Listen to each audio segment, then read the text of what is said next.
இன்றைக்கி என்ன பார்க்க போகிறோன்னா, கோழி குஞ்சுகளுக்கு நோய் வராமல் தடுக்க என்ன பண்ணலான்றது தான் பார்க்க போகிறோம்.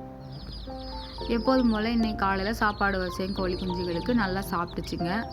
2 நாளாகவே கீரை வைக்கணும்னு நினச்சிட்டே இருந்தேன். ஆனால் கீரை சுற்றி பார்த்தா கிடைக்கவே இல்லை. சரி, அப்படியே லைட்டாக குஞ்சுங்களை பார்க்குறப்ப ஒரு குஞ்சு மட்டும் லைட்டாக தலையை தொங்க போட்டுட்டு இருந்துச்சு.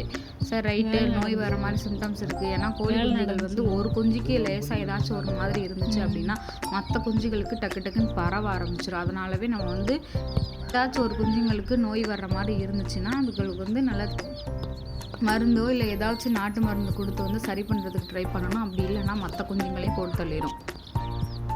அதனால் நான் என்ன பண்ண போகிறேன்னா, கோழி குஞ்சுங்களுக்கு வெங்காயம் வெட்டி போட்டோம் அப்படின்னா நல்லா சாப்பிடுங்க. அதுவும் இல்லாமல் நோய் எதிர்ப்பு சக்தி வெங்காயத்தில் அதுகளுக்கு கிடைக்கும் அப்படின்னு சொல்லி எங்கள் அப்பா சொல்லியிருக்காரு.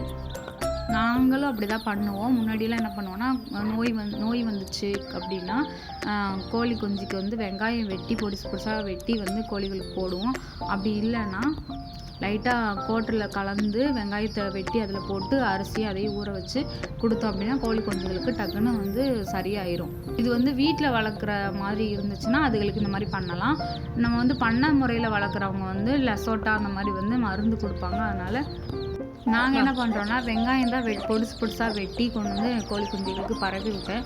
எல்லா குஞ்சுங்களுமே நல்லா ஓடி கொத்தி சாப்பிட்டுச்சு. எடுத்துகிட்டு போய் தனியாக வச்சு கொத்தி சாப்பிட்டாங்க, நல்லா சாப்பிட்டாங்க. அது மாதிரி கோழிங்களுக்கு மழை காலத்தில் இந்த மாதிரி நோய் வரும். அது மாதிரி பனி காலத்துலேயும் நோய் வரும். அப்படி வர்றப்ப நீங்கள் ஸ்டார்டிங் ஸ்டேஜில் ஏதாவது ஒரு நாட்டு மருந்தை ட்ரை பண்ணுங்கள். மோஸ்ட்லி இந்த மாதிரி நம்ம வீட்டில் வெங்காயம் இருந்துச்சுன்னா வெட்டி குட்டியாக நறுக்கி அதுங்க கொத்தி சாப்பிட்ற அளவுக்கு நம்ம போட்டோம் அப்படின்னா அது ஈஸியாக கொத்தி சாப்பிடுங்க, நோய் வராமலும் இருக்கும். அதுக்கப்புறம் கீரை போடணும்.